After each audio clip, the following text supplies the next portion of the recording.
So when it comes to just like women dating in general, I know, people have that toxic conversation about how many bodies a woman should have. And I hate when it comes from the man perspective because shut the up, that doesn't matter for you. But when it comes to women talking to women, what do you think is like the healthy number of partners that a woman should have if she does want monogamy in a marriage that she should have before she gets married? That makes no sense. Before we even start deep diving into this video, and shout out to you guys for sending me this, what do you mean it doesn't matter from a guy's perspective when the guy is the one that has to marry you? What difference does it make what you think between each other because neither one of you are marrying each other? I already see where this is going. Let's continue. To be like, okay, like you know exactly what you want and you've dated around and you've done this and now it's time for you to get married. There's not a number. I'm very much a quality over quantity girl. Okay. Because you can have for however long you having sex, you could, let's say you got 10 bodies, right? It could have been trash sex with every last one of them and you didn't learn nothing. Yeah.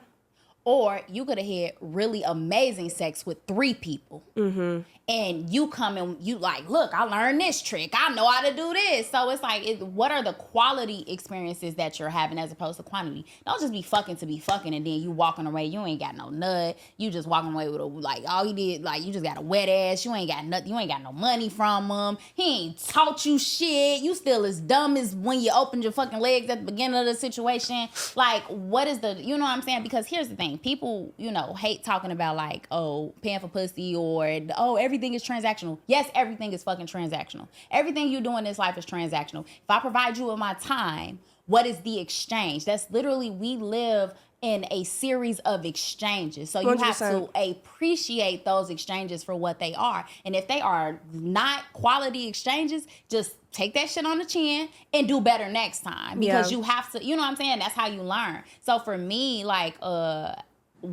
I tell people that a lot of my sexual experience, because like even last year I became a certified sex coach. Mm-hmm. So a lot of my quality sex experiences have happened within the last 2 years. So what does a sex coach do? First of all, I've learned throughout my journey to listen more and let more of the video play so that I can get more context before I ever have an opinion or start to give you guys my thoughts, because the more that you let people talk, A, the more they expose themselves, and B, the more that they show you who it is that they really are as far as their inability to be able to answer a question. So first of all, she didn't really answer the question. Second of all, one of the reasons why it's important for women to have a lower body count is because it's almost like drugs, right? If I was to go out here and chase heroin based off of what it is that we know about drug users, because I've never used drugs in my entire life.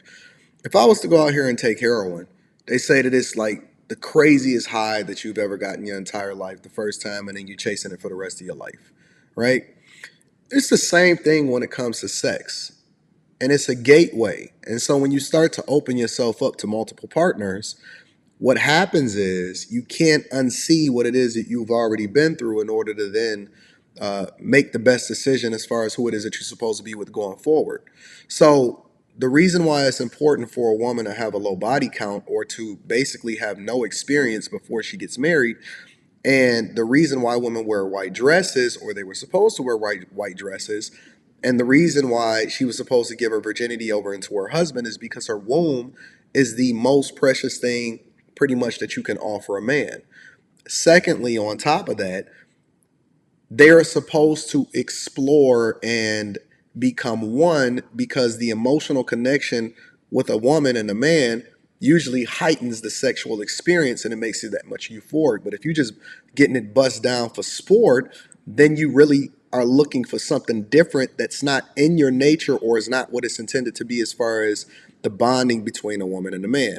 More importantly, she don't know what she's missing because her experiences is tailored based off of her experience with her husband, right? And so when she's talking about quantity and quality, she's really just basing it off the idea that her now or soon to be or a woman's future husband will then have to experience something that she's learned from a bunch of other people that's not conducive for what it is that he wants, because she's supposed to be pure in the first place. See, what women don't understand is that they're looking at it from selfish reasons, and they're not really understanding what the purpose of marriage is. So everybody jumps into marriage, which is supposed to be a spiritual and emotional connection, also on top of the business principles and the aspects that come along with building legacy and children and all of that other type of stuff. And they're conflating it with their own selfish reasons. And then that's why they're able to go and do a bunch of stuff like become a hoe, and then we supposed to make them a housewife. But let me continue to hear this foolishness about becoming a certified sex coach. And who certified you? You know what I'm saying? It helps coach you through situations in the same way that like a fitness coach, a life coach, anything. Okay. So it helps you kind of like tap into like, what is it how do you want to express yourself sexually? What kind of sexual experiences do you want? What types of conversations do you need to have with your partner in order to express your sexual desires in a way that is safe? So I can help people navigate those conversations, whether it be couples or whether it be someone, just on a one-on-one situation, because a lot of people have a lot of shame and trauma associated with sex. So I help them kind of unpack that as well. Because they were never supposed to be having sex out of wedlock in the first place. See, if you solve for the core problem, the root core problem of what it is that you're experiencing, or never put yourself in that position in the first place, I don't have to chase and undo all of the problems that come along with drugs, because I'm not a drug user. You understand what I'm saying? I'm high off life. And that's the natural way that it's supposed to be. As well. Okay, so are you just talking to couples? It could be couples, it could be singles. A lot of people literally tune into my podcast because I answer a lot of like sex questions as well. Or then I'll have people like reach out to me personally and say like, you know what, I don't like sucking dick and I want to like get into it. Or, like maybe if I knew how to do it better, I would like it better. Or, I need to know some tricks, or I don't want to masturbate. And it's like, girl, if you don't want to play with yourself, why you think a man want to play with you? Like, come on now, like, let's get it together. So having those conversations in a safe, non-judgmental, and kind of fun way, because like I bring a little comedy into it, because I feel like once because I always talk about myself and my experiences, and then I feel like once I make people like, wait, this girl is crazy, like I can relate to her, then it's easier for them to have those kind of conversations where they're like, man, I don't, I tell people all the time that for me, after I started masturbating like really consistently, and I was like, oh my God, I know what I like. Then it got to a point when I incorporated a man, I'm like, okay, look, okay, look at me. This is how we have to do it. Yeah. Everybody is for the streets now. Everybody is for the streets.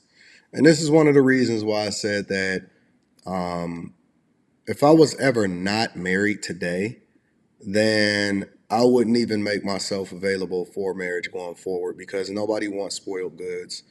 I don't find the value that you guys find value in women in the same way. I don't look at them the same way. I don't value them based off of what they feel like their value is. The value of a woman is based off of, in my personal opinion, the value of a woman is based off of the man that she's with. And so I don't really think that any of these women are worthy of my time. And I think that they are for the streets, personally. I think the way that they think is unfortunate. It seems like none of them have fathers in their lives. They just out here busting it down for sport. And that's cool, right? Go ahead, bust it down for sport. Do what it is that you want to do. But as men, we have to understand that we can't place all women in the same bucket. You got to be able to separate them, right?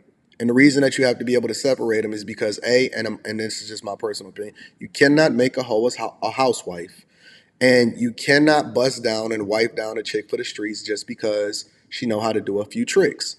If the tricks were so great, then how come the dude that taught her them didn't stick around? You gonna be the sucker? You gonna be the simp? You gonna be the one that make her an honest woman? I'm curious as to what you guys think. So let me know in the comments. Make sure you tap into the Patreon. Link is in the description. Also get that Teach Hanley 30% off your first order plus a free gift. Do you think that this makes sense? Are y'all listening to women for dating advice?